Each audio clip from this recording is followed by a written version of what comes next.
Hai anak-anak, bagaimana kabar kalian pada hari ini? Semoga kalian dalam keadaan sehat selalu. Jumpa lagi dalam pembelajaran bahasa Indonesia. Kali ini kita akan membahas materi yang tentunya tidak asing lagi bagi kalian, yaitu berkaitan dengan teks cerita fantasi. Adapun kompetensi dasar yang akan kita pelajari adalah 3.3, yaitu mengidentifikasi unsur-unsur teks narasi atau cerita imajinasi yang dibaca dan didengar. Selanjutnya kita akan melihat contoh. Di sini ada 3 buku. Yang pertama The Hobbit, yang kedua Anak Rembulan, yang ketiga Cerita dari Desa Kurcaci. Mungkin kalian sudah pernah membaca salah satu dari buku yang saya sebut. Mungkin buku-buku tersebut terlihat menarik karena di dalamnya terdapat hal-hal yang luar biasa dan jarang terjadi di kehidupan nyata. Hal inilah yang akan kita pelajari. Sebelumnya kita akan memahami terlebih dahulu apa yang dimaksud dengan cerita fantasi. Cerita fantasi adalah hasil rekaan, imajinasi, ataupun hayalan pengarangnya. Cerita itu tidak berdasarkan dengan fakta.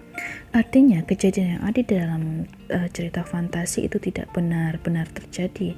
Bisa dikatakan kebenarannya diragukan karena kurang masuk akal.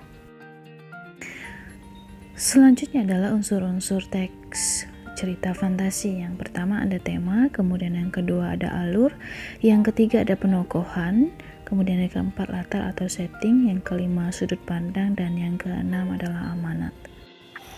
Tema adalah suatu gagasan yang menjadi dasar terciptanya suatu cerita. Kemudian alur adalah rangkaian dari peristiwa yang terjadi atau biasa disebut dengan jalan cerita. Selanjutnya yang ketiga adalah tokoh dan perwatakan. Tokoh dan perwatakan adalah pusat cerita yang menentukan keberadaan unsur-unsur pada teks narasi.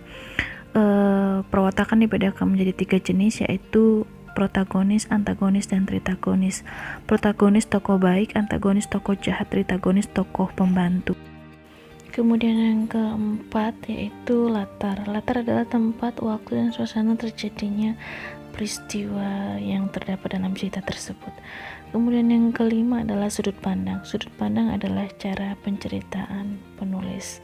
Kemudian yang keenam atau yang terakhir adalah amanat. Amanat merupakan pesan kehidupan ataupun motivasi yang disampaikan pengarang kepada pembaca. Selanjutnya adalah jenis cerita fantasi. Jenis cerita fantasi bedakan menjadi 2. Yang pertama cerita fantasi total, berisi fantasi pengarang terhadap objek tertentu. Sedangkan yang kedua adalah cerita fantasi irisan, yaitu cerita fantasi yang mengungkapkan fantasi tetapi masih menggunakan nama-nama dalam kehidupan nyata atau peristiwa pernah terjadi dalam kehidupan nyata. Untuk selanjutnya adalah struktur teks cerita fantasi yang meliputi orientasi, komplikasi, dan resolusi. Apa yang dimaksud dengan orientasi? Orientasi adalah pengenalan tokoh, latar, watak tokoh, dan konflik yang terdapat dalam cerita.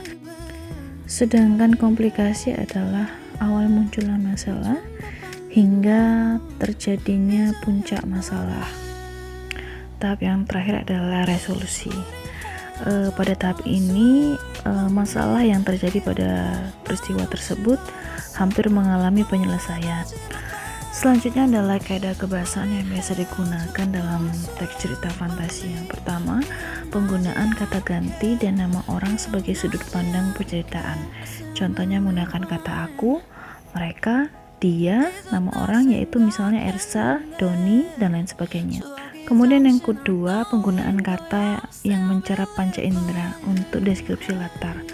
Bisa meliputi tempat, waktu, dan suasana. Contoh, emas dan berlian bertaburan di rumah. Ini kita dapat mengetahui bahwa emas dan berlian itu bertaburan karena kita melihat hal tersebut. Jadi kita menggunakan panca indera penglihatan dalam hal ini.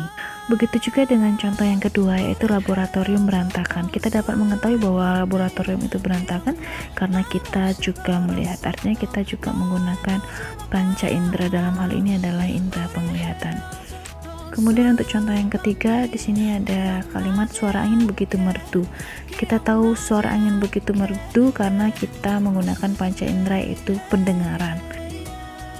Kaidah kebahasaan yang ketiga yaitu penggunaan kata sandang. Kata sandang merupakan kata yang dipakai untuk membatasi kata benda. Contohnya kata si besar, kemudian si ratu, si terdakwa, si perawat, sang aku, dan lain sebagainya. Kemudian kaidah kebahasaan yang keempat yaitu menggunakan kata hubung. Kata hubung adalah kata tugas yang menghubungkan. Contoh, dan, atau, tetapi, jika, agar, supaya, sebab, karena, dan lain sebagainya. Baiklah anak-anak, demikian materi kita pada hari ini mengenai teks cerita fantasi. Semoga kalian dapat memahami materi dengan sebaik-baiknya. Kemudian jangan lupa untuk kalian catat bagian-bagian yang penting, dan sampai jumpa pada pertemuan selanjutnya. Terima kasih.